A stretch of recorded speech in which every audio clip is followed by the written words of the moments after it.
요한복음 2장 1절로 12절 말씀까지 있습니다. 사흘째 되던 날 갈릴리 가나에 혼례가 있어 예수의 어머니도 거기 계시고 예수와 그 제자들도 혼례의 청함을 받았더니 포도주가 떨어진지라. 예수의 어머니가 예수에게 이르되 저들에게 포도주가 없다 하니 예수께서 이르시되 여자여 나와 무슨 상관이 있나이까 내 때가 아직 아니하였나이다. 그의 어머니가 아이들에게 이르되 너희에게 무슨 말씀을 하시든지 그대로 하라 하니라. 거기에 유대인의 종별 인식을 따라 두세 통들은 돌 항아리 6이 모였는지라. 예수께서 그에게 이르시되 항아리에 물을 채우라 하신즉 아기까지 채우니 이제는 떠서 연회장에 갖다 주라 하시매 갖다 주었더니 연회장 물로 된 포도주를 맛보고도 어디서 났는지 알지 못하되 물도 하인들은 알더라. 연회장이 신랑을 불러 말하되 사람마다 먼저 좋은 포도주를 내고 취한 후에 낮은 것을 내면 그대는 지금까지 좋은 것을 두었구나 하니라. 예수께서 이 첫 표적을 갈릴리 가나에서 행하여 그의 영광을 나타나시매 제자들이 그를 믿느니라. 그 후에 예수께서 그 어머니 형제들과 제자들과 함께 가버나움으로 가셨으나 거기에 여러 날 계시지는 아니하시니라. 아멘. 자비로우신 아버지, 이 시간 종을 세워주셨습니다. 종의 입에 하나님의 말씀을 주시어서 하나님의 말씀만 온전히 전할 수 있도록 은혜를 주시고 우리 성도들은 하나님의 말씀을 아멘으로 받아 그 말씀이 힘으로 능력으로 나타나서 하나님의 능력 있는 자녀로 다서게 인도하여 주시옵소서. 우리 구주 예수님 이름으로 기도드립니다. 아멘. 할렐루야.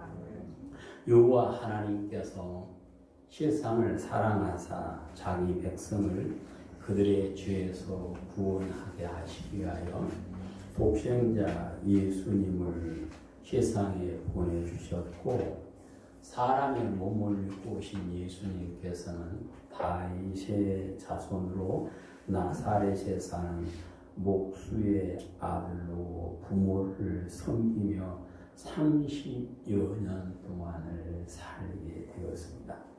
예수님께서 30여 년 동안 오직 사람의 모습으로 살았기에 사람들은 목수의 아들로 부모에게 효도하는 사람 정도로, 착한 사람 정도로 인정을 했던 것 같습니다.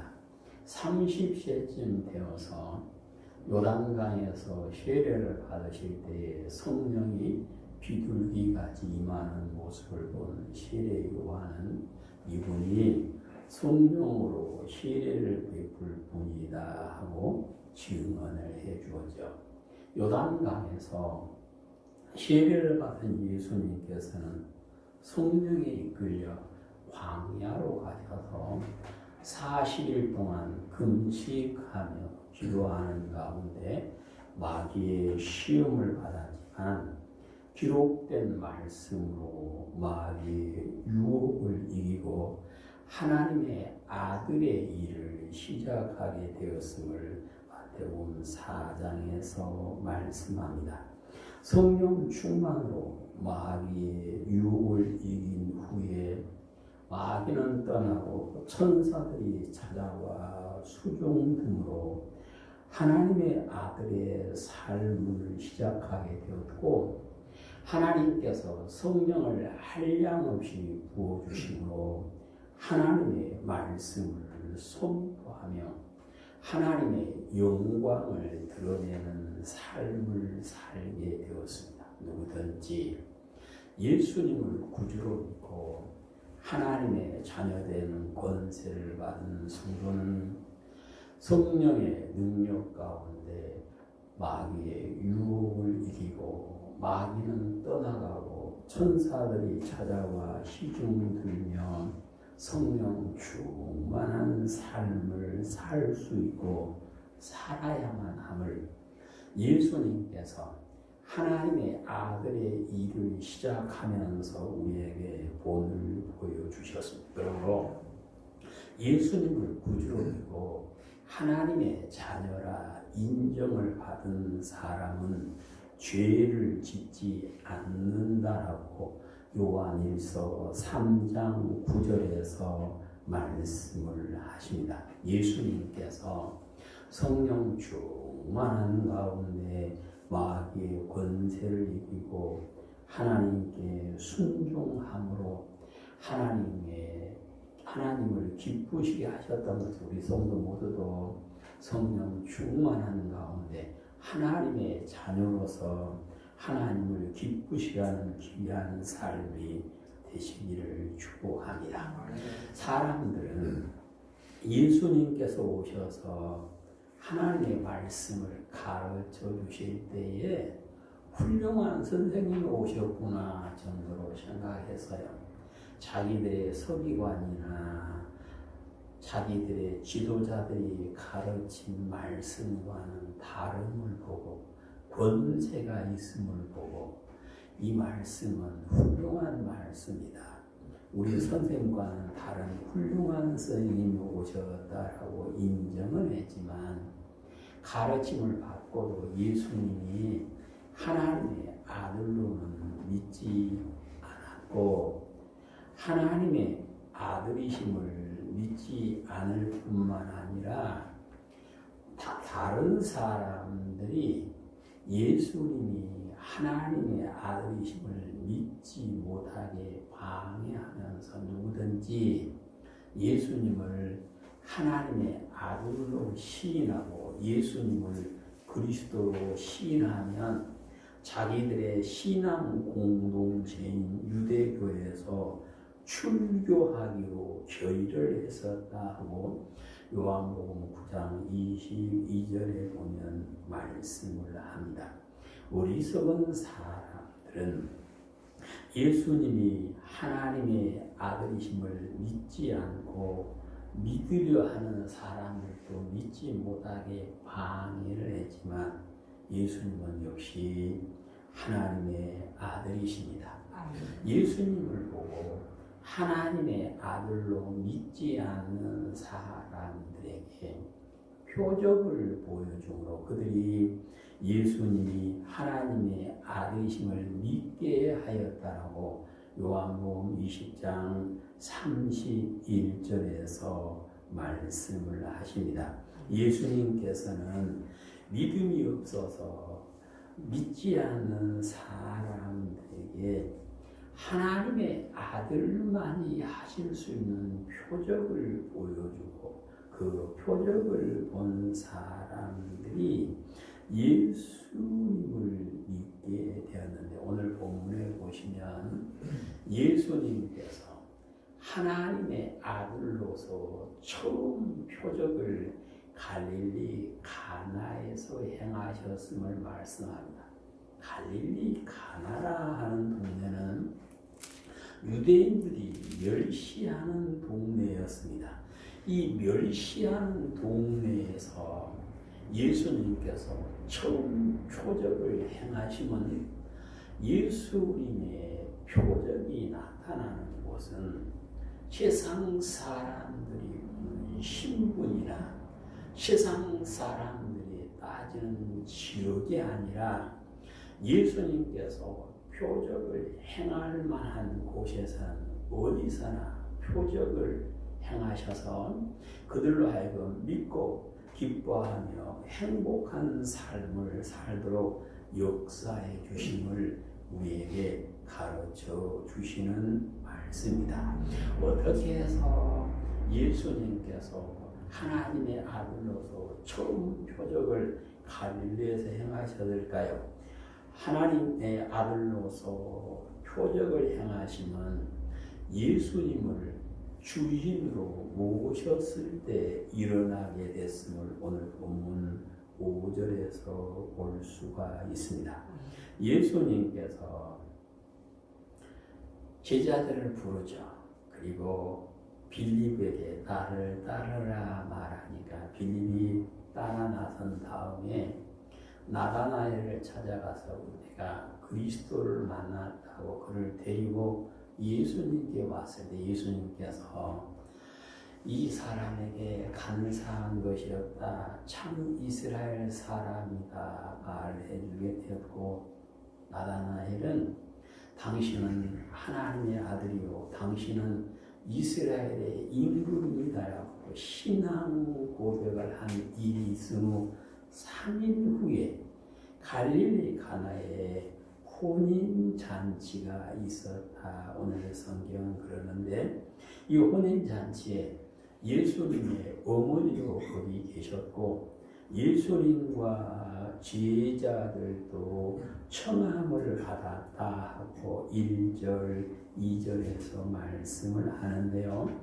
이 혼인잔치의 주인공이 누군지는 성경에 기록이 없어요. 근데 오늘 성경에 보시면 예수님의 어머니 마리아가 거기에 있었고 그 집의 하인들에게 명령할 만한 위치에 있었고 그리고 그 집 사정을 자세히 안 것을 보면 그 집과 관계가 있음을 알 수 있는데 전설에 의하면 이 집의 혼인잔치의 신랑이 마리아의 이종 조카인 사도 요한이다 그래. 그래서 이종 조카의 결혼식에 마리아도 가게 되었고 제자가 결혼을 하기 때문에 예수님과 다른 제자도 청함을 받은 것이다 하는 전설은 있어요. 그런데 아무튼 누구의 결혼식이냐가 오늘 성경에서는 중요한 것이 아니라 예수님께서 어떻게 거기서 표적을 행하셨느냐 하는 것인데요. 오늘 성경에 보시면 결혼식 잔치에 포도주가 떨어지니까 예수님의 어머니가 예수님에게 저들에게 포도주가 없다 말하니까 예수님께서 여자여 나와 무슨 상관이 있습니까? 내 때가 아직 안 됐습니다 라고 대답을 하는 모습을 볼 수가 있어요. 여기서 우리가 기억해야 할 것은 예수님께서 자기 어머니에게 여자라 그랬다. 우리 정서로 보면 벌장물이 없잖아요. 근데 단어는 여자의 말은 똑같아요. 그런데 예수님께서 사용하신 이 여자야 하는 말은 여자를 높여서 부르는 단어였다 그래요. 근데 성경을 번역한 사람이 원어 그대로 번역한다고 여자여 하고 번역을 해놓고 보니까 우리 정서하고는 좀 안 맞아요. 우리 정서하고는 안 맞으니까 이 요한복음을 번역하는 사람은 이 원어에는 충실했는데 우리 정서에는 안 맞게 번역된 게 더러 있어요. 우리가 지난주에 보았던 대로 나다나엘이 와서 당신은 하나님의 아들이시오 당신은 이스라엘의 임금이다라고 그대로 번역하고 성경 원어대로 하면 당신이 맞아요. 그런데 마태복음을 번역한 사람은 베드로는 고백하기를 당신은 그리스도시요 당신은 하나님의 아들입니다 그랬는데 마태복음에서는 주는 그리스도입니다라고 바꿔서 우리 정서에 맞게 번역을 해놨어요. 그래서 이것을 우리 정서로 바꿔서 해석을 한다면 어머니 나와 무슨 상관이 있습니까? 내 때는 아직 안 됐습니다 라고 우리는 읽으면 우리 정서에도 맞고 이해하는 데도 도움이 될 것 같습니다. 그런데 다른 사람들은 예수님을 사람의 아들로 목수의 아들로만 여기고 있는데 마리아는 예수님을 사람의 아들로 여기는 것이 아니라 하나님의 아들로 믿고 이 혼인잔치의 난감한 문제를 해결해 주라고 예수님에게 부탁을 하는데 갑자기 포도주를 어디서 사오겠어요? 어디서 만들겠어요? 그런데 마리아가 예수님에게 이것을 부탁한 것은 하나님의 능력이 임하여 있기 때문에 하나님의 아들이시기 때문에 이 일을 할 수 있다고 믿었음을 알 수가 있어요. 왜 그랬을까요? 누가복음 1장에 보시면 마리아가 요셉과 약혼을 하고 동거를 하기 전에 천사가 찾아와서 일러준 얘기가 있어요. 누가복음 1장 30절로 35절 시작. 천사가 이르되 마리아여 무서워하지 말라. 내가 하나님께 은혜를 입었느니라. 보라 내가 잉태하여 아들을 낳으리니 그 이름을 예수라 하라. 그가 큰 자가 되고 지극히 높으신 이의 아들이라 일컬어질 것이요 주 하나님께서 그 조상 다윗의 왕위를 그에게 주시리니 영원히 야곱 집의 왕으로 다스릴 것이며 그 나라가 무궁하리라. 마리아가 천사에게 말하되 나는 남자를 알지 못하니 어찌 이 일이 있으리까. 천사가 대답하여 이르되 성령이 내게 임하시고 지극히 높으신 이의 능력이 너를 덮으리니 이러므로 나실 바 거룩한 이는 하나님의 아들이라 일컬어지리라. 아멘. 그러니까 마리아는 이 말을 마음에 두고 있다가 예수님께서 공생애를 시작할 때에 내가 낳은 아들이지만 사람의 아들이 아니요 하나님의 아들로서 일하심을 미리 알고 이 집에 포도주가 없다 하고 말씀을 하였음을 오늘 성경에서 볼 수가 있습니다. 이 마리아가 예수님에게 포도주가 없다 말할 때 어머니 나와 무슨 상관입니까? 내 때는 아직 안 됐습니다 말을 했지만 마리아가 그 집 하인들에게 하는 얘기가 5절입니다. 시작. 그의 어머니가 하인들에게 이르되 너에게 무슨 말씀을 하시든지 그대로 하라 하니라. 아멘. 무슨 말씀을 하든지 토탈지 말고 그대로 해라 하고 마리아가 하인들한테 지시를 하는 모습을 볼 수가 있습니다. 지금까지는 예수님은 혼인잔치에 축하해 주러 온 손님에 불과했었는데 지금부터는 그 집 사람들에게 지시를 해서 그 집의 문제를 해결하고 그 안에 있는 모든 사람들이 행복을 찾을 수 있는 주인으로 바뀌어서 일함을 오늘 본문 5절 이하에서 말씀을 하고 있습니다. 오늘도 사람들은 자기의 집에 예수님께서 예수님의 이름으로 행하시는 표적이 나타나기를 원하고 그래서 자기 집이 천국 되기를 사모하는데요. 우리가 내 집이 천국 되기를 원하면 내 집의 주인을 예수님으로 온전히 모실 때 가능함을 믿으시기를 축복합니다. 집이 초라해 보일지라도 왕이 거기서 살면 거기는 뭐가 돼요? 왕궁이 돼요. 전에 한번 그 미국서 만든 영화를 보니까 대통령이 타고 간 그 대통령 전용기에 테러가 일어나서 대통령이 거기서 이제 탈출을 해서 공군 비행기에 딱 들어가는 동안 그 비행기가 대통령 비행기로 딱 바뀌더라고요. 마찬가지예요. 내 집의 주인이 누구냐?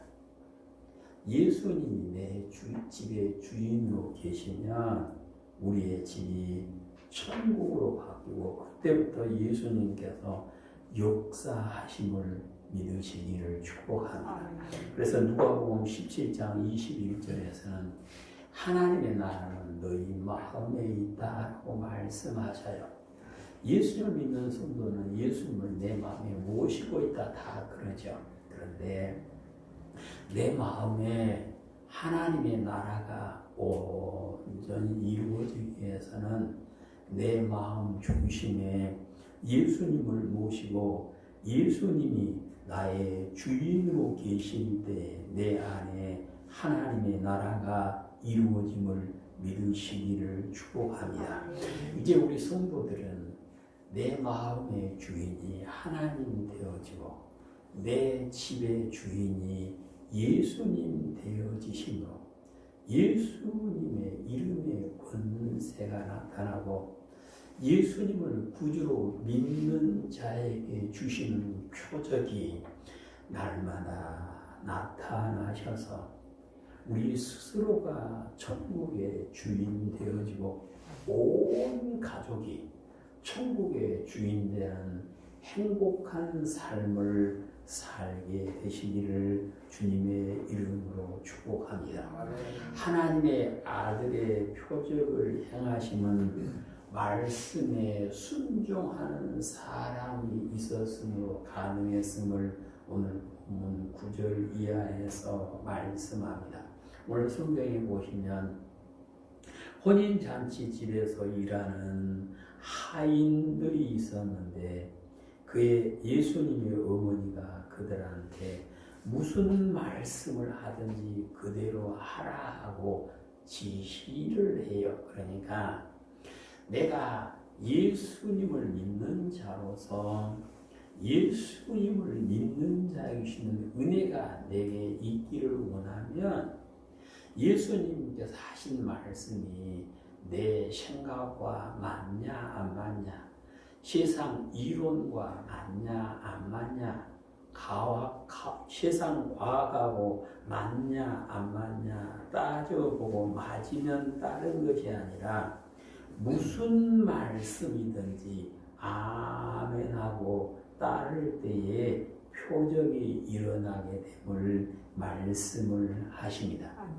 세상 어디도 맹물이 갑자기 포도주로 바뀔 수는 세상 이치로는 없어요. 진짜 원래 다르니까. 그런데 예수님의 말씀대로 순종했더니 그런 일이 벌어졌는데 오늘 본문 6절에 보시면 결례에 따라 두세 통 주는 돌 항아리 6이 놓여 있었다. 당시 사람들은 손님이 들어오면 손과 발을 씻을 수 있는 물을 줬다 그래. 그래서 손님이 오면 물을 떠서 손을 씻게 하는 의식을 하고 음식을 먹게 했는데 잔치가 무르익었으니까 손님들은 손을 다 씻고 아마 통은 비어 있었던 것 같은데 예수님께서 하인들한테 물을 채우라고 말씀하셨다. 오늘 두세 통 들은 항아리인데 한 통이 우리가 쓰는 하얀 물통 2개 정도 된다 그래요. 그러니까 두세 통 들은 항아리 6개가 있었으니까 꽤 많은 양의 물을 채워야 됐는데 하인들은 예수님의 말씀에 순종해서 물을 채우는데 아기까지 채웠다 그랬습니다. 6절부터 있습니다. 시작. 거기에 유대인의 정결 예식을 따라 두세 통들은 돌 항아리 6이 놓였는지라.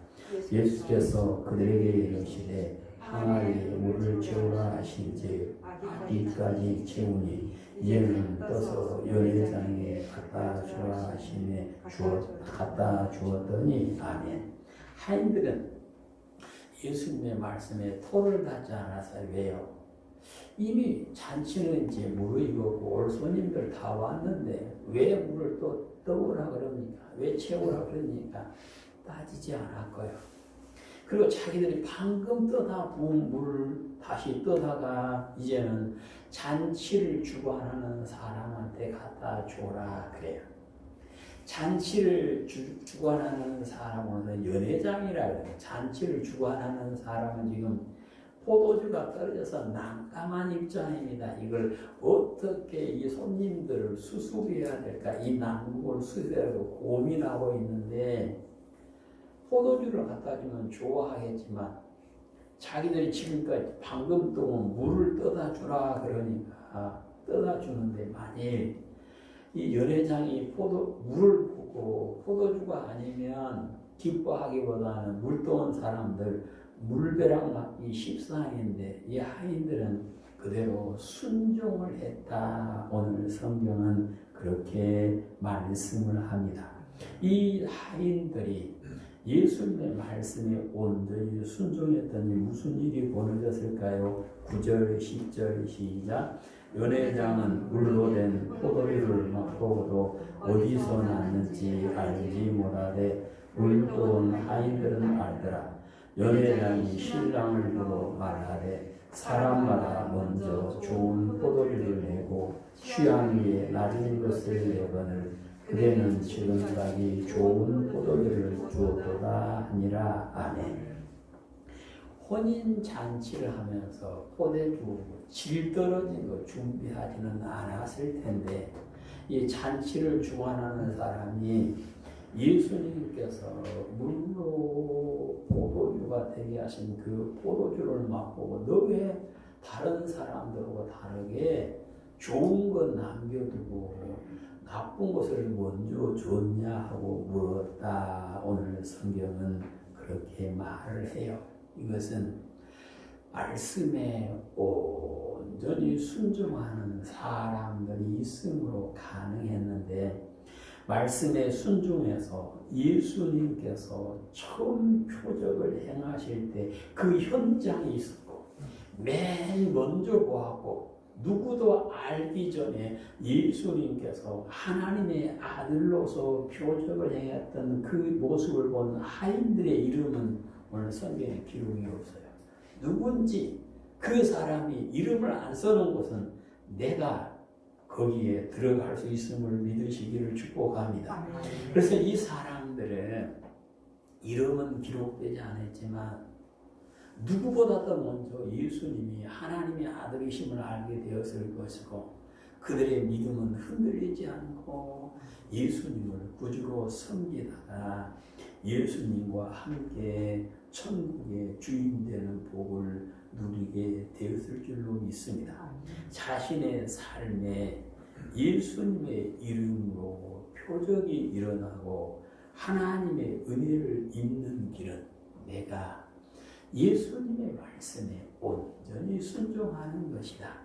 예수님의 말씀이라면 내 상식이 아니고 내가 알고 있는 지식이 아니라 말씀이기에 순종하는 것입니다. 마치 베드로가 평생을 고기 잡으며 살던 사람이고 밤새도록 고기를 잡았는데 하나도 못 잡았는데 예수님께서 그물을 깊은 데 던져라 그래요. 근데 투망은요 깊은 데 던지면 투망이 내려오는 시간에 거기 다 도망가 버리거든요. 근데 예수님께서 깊은 데 던지라 그러니까 베드로 뭐라 그래요? 내가 밤새도록 해봤지만 내 경험에는 안 맞지만 말씀에 의지해서 던지겠습니다. 그것이 뭐이다? 믿음이다. 오늘 성경 말씀처럼 물을 떠다가 연회장한테 갖다 주라 하는데 상식은 도대체 안 맞은 말인데 그렇게 했더니 그것이 최상질 포도주가 되고 모두가 기뻐하며 즐거워하게 되었다라고 말씀하십니다. 우리 모두가 이 사람들의 이름이 없는 그 이름에 우리 이름이 기록되어지고 우리가 예수님의 이름으로 나타나는 표적을 체험하고 기쁨이 충만한 가운데 천국의 주인된 삶을 살게 되시기를 축복합니다. 그리스도께서 행하신 처음 표적은 가정을 행복하게 하였음을 오늘 본문은 말씀합니다. 창세기 2장에 보시면 하나님께서 천지를 창조하신 가정의 마지막 단계로 가정을 세우시는 모습을 볼 수가 있습니다. 2장 10절 여호와 하나님이 이르시되 사람이 혼자 사는 것이 좋지 아니하니 내가 그를 위하여 돕는 백비를 지으리라 하시니라. 21절 여호와 하나님이 아담이 깊이 잠들게 하시니 잠들매 그가 그 갈빗대 하나를 취하고 살로 대신 채우시고 여자 하나님이 아담에게 취하신 그 갈빗대로 여자를 만드시고 그를 아담에게 이끌고 오시니 아담이 이르되 이는 내 뼈 중에 뼈요 살 중에 살이라 이것을 남자에게서 취하였은즉 여자라 부르라 하니라. 이러므로 남자가 부모를 떠나 그의 아내와 합하여 둘이 한 몸을 이룰지로다. 아멘. 오늘 하나님께서는 천지 만물을 창조하실 때 마지막 단계로 가장 신중을 기울여서 가정을 만들어 주셨고요. 예수님께서 오셔서 처음 행하신 표적을 가정에 행복하도록 하셨음을 오늘 성경에서 가르쳐 주십니다. 신랑의 이름을 기록하지 않고 그 가정을 행복하게 해주셨는데 그 이름이 우리의 이름 되시기를 축복합니다. 예수님께서 내 집에 오셔서 표적이 행하심으로 내 집이 천국 되는 잔치가 계속되는 그 기쁨이 있음을 오늘 성경에서 가르쳐 주십니다. 물로 포도주를 만드는 표적은 지금은 필요 없죠. 우리는 포도주로 마시지 않고 시장에 가면 널려있는 것이 포도주가 필요 없는데 오늘 첫 번째 표적이 가정에서 나타났다 그 말은 두 번째, 세 번째 또 다른 표적이 언제라도 나타남을 믿으시기를 축복합니다. 처음이 있으면 둘째가 있죠. 우리 모든 성도들의 가정에 예수님의 이름으로 나타나는 표적이 나타나서 온 가족이 행복하고 온 가족이 천국을 체험하는 삶이 되시기를 축복합니다. 예수님께서 처음 표적을 혼인잔치집에서 이루신 의미를 또 하나 찾는다면 오늘 예수님을 구주로 믿는 모든 성도는 주님 재림하신 후에 어린 양의 혼인잔치에 들어가서 그 잔치에서 예수님을 주인 삼고 신랑 삼고 영원히 살아야 되는 것처럼 우리가 그 혼인잔치의 주인이 되기 위해서 마태복음 25장에 나온 슬기로운 사람들처럼 등불을 들고 그릇에 기름을 준비하고 요한계시록에서 말씀하시는 거룩한 예복을 입고 주님 맞을 준비를 해야 됨을 말씀을 하는데요. 사람이 신랑 되신 예수님을 맞을 준비를 하기 위해서 예복을 입고 등불을 들고 기름을 준비하고 있다고 그것이 완벽한 것은 아니고요. 거기에 하나님의 은혜가 예수님의 은혜가 더해져야 함을 베드로전서 4장 19절에서 말씀해요. 하나님의 뜻대로 고난을 받는 자들은 또한 선을 행하는 가운데 그 영혼을 미쁘신 창조주께 의탁할지어다. 아멘. 내가 힘써서 어린 양의 혼인잔치에 들어가서 준비해놓고 하나님 도와주십시오. 하나님 붙잡아 주십시오. 하나님 지켜주십시오. 기도해서 예수님께서 표적을 나타내 주심으로 예수님께서 안다 시인해 주심으로 그 잔치에 다 들어가게 되시기를 축복합니다. 아멘. 이제 우리는 예수님을 믿는 자로서 가나의 혼인잔치에서 표적이 있었다더라. 그건 다 알아요. 그걸 알고 끝나면 나와는 아무 상관이 없습니다. 내 삶 가운데 우리의 집에 오늘 예수님의 이름으로 나타나는 표적이 임하심으로 온 가족이 행복하고 가족이 행복할 뿐만 아니라 주변 사람들까지도 행복을 느낄 수 있는 복된 삶이 되시고 어린 양의 혼인잔치에 들어가서 천국에서 영원히 사는 복을 누리게 되시기를 주님의 이름으로 축복합니다. 아멘. 자비로우신 아버지 하나님, 우리 하나님께서 저희들을 불러주시고 예수님을 구주로 믿게 하시며 하나님의 아들이신 예수님께서 행하신 표적을 보게 하신 하나님, 예수님의 이름으로 나타나는 표적이 우리의 삶 가운데 우리의 가정에 계속해서 나타나므로 모두가 행복하며 모두가 즐거워하며 모두가 주님과 동행하는 복된 삶이 될 수 있도록 은총을 베풀어 주시옵소서. 우리 구주 예수님 이름으로 기도드립니다.